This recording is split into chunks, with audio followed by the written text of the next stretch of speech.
What's up, everybody? We're here in Schenectady, New York. Once again, Cage Wars 50. I am here with Mark, the Madman Moses, who will be taking on Jerrold Wicks tonight. Jerrold has had 5 separate offers that all backed out for other different reasons. I'm not sure what they are, but you are the 6th man that has been called on. You took the fight. What can you tell me about your fight tonight with Jerrold? What could we look forward to here with the Madman? Well, like I told my teammate, I'm outweighed. He's taller than me, he's bigger than me, he's better trained than me, well, according to them. But, they call me crazy for taking fights like this. I haven't fought anybody my own size or smaller. I always fight up. You know why? Because the glory is better when the big guys go down. And you're about to see something that we're about to set a pace for super heavyweights that is unrealistic. Like, he's going to have to meet my pace in order to take me down and beat me. Because I'm ready to die out there, and he feels safe. He feels it's a foregone conclusion that he's going to win. Mine is I cannot lose because I don't care. I'm here to hurt him. Winning is just something that happens after I hurt him. For those who don't know, this man is a 5'9" super heavyweight, weighed in at 270 pounds yesterday. His opponent, Jerrold Wicks, is a 300-plus pounder. What is he, about 6'2"? 6'3". 6'3", so he's going to have a significant height advantage, significant weight advantage. But that doesn't matter when your nickname is the Madman. So let's talk a little bit about yourself. Where are you from? What is your background? Where did the Madman nickname come from? Well, I'm from Butler, PA, a little small town right outside Pittsburgh.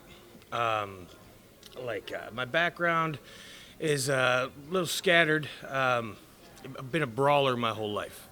I've been taking crazy risks with my own health. It's kind of where the nickname came from. Crazy guy, I used to be called batshit bully. Batshit bully from B-Town, Butler, PA, and I never claimed to be anything other than that. Just grew up a hard life, fighting all the time, mostly street brawls. I've been stabbed, was stabbed in the middle of a fight, still went going, fought off 3 dudes to survive. How did this happen? What, like the stabbing? Did you end up? Hard life about things that maybe should leave the statute of limitations. All right, we'll leave that out. But for those who don't know, the Madman here has also fought in street beefs. You had a few fights down there. Your relationship with street beefs is in the past now. Tell us a little bit about your beef with the owner over there at Street Beefs. Well, first of all, I want to say what Chris Wilmore's built with Street Beefs. It's not that it's not something cool.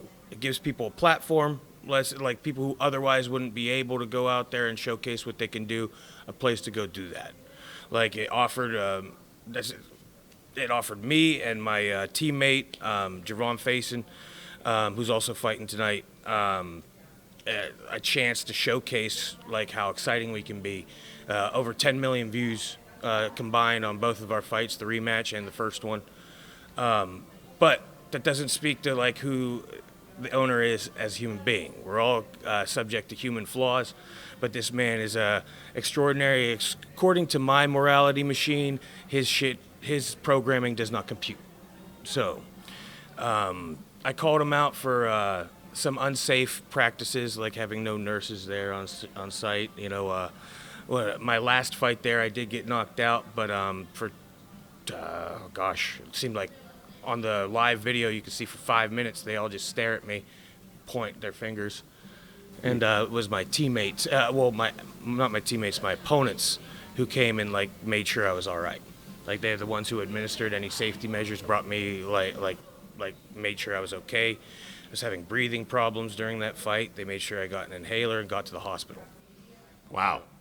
Where Chris Wilmore couldn't be bothered to stick around long enough to see if I was okay. He bolted right after the fight.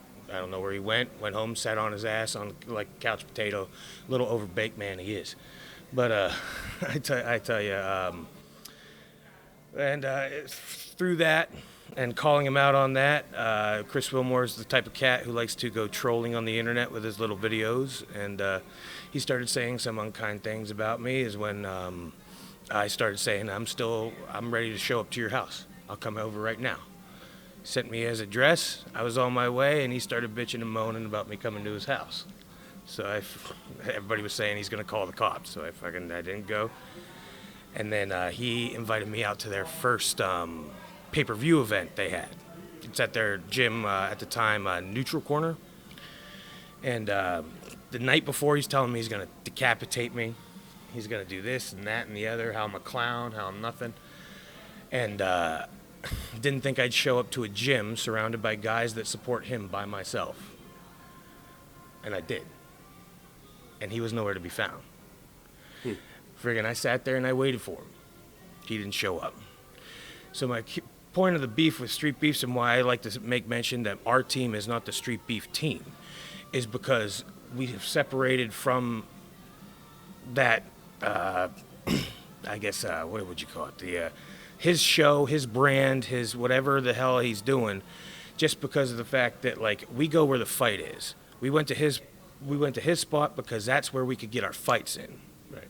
So we can come to a bigger platform like Cage Wars and showcase what we can do on a grander stage. And that's what now, we do. Okay, so now we understand what happened with you and Street Beef. How did you end up at Cage Wars? Who raached out to you, and how did the fight with Jerrold finally get offered to you, make it to your table? Well, Tim Rankins contacted me because months prior I was trying to get my teammate Jerome Faison fight. Like I'm kind of the team that we formed. I take a managerial role, try to make sure everybody's got their sponsors, everybody's getting paid, everybody's doing what they got to do to get to the event that they're booked for.